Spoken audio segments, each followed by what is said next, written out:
દીવમાં નાગરિકોને ઓનલાઈન છેતરપિંડી સાયબર ગુના અંગે માર્ગદર્શન આપવા હેતુ સાયબર જાગૃતિ કાર્યક્રમ શરૂ કરાયો છે, જે અંતર્ગત દીવના રામ મંદિર હોલ ઘોઘલા ખાતે સાયબર જાગૃતિ કાર્યક્રમ યોજવામાં આવ્યો હતો।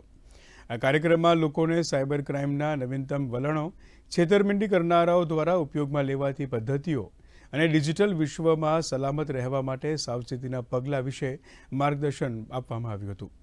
દીવ પોલીસ અધિક્ષક અને દીવના એસડીપીઓના નેતૃત્વ હેઠળ આ કાર્યક્રમ યોજવામાં આવ્યો હતો।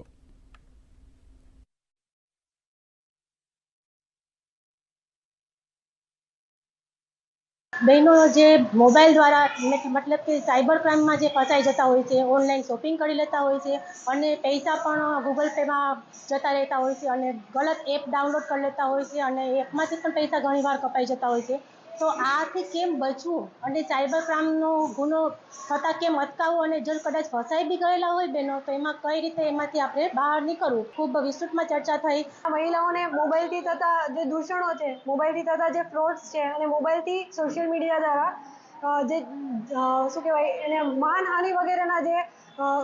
પ્રોબ્લેમ્સ થાય છે તેના વિશે જાણકારી આપવામાં આવી, તેમજ તેમણે કેવી રીતના સુરક્ષિત રહેવું તેના વિશે પણ અમે જાણકારી આપી અને આજનો કાર્યક્રમ અમે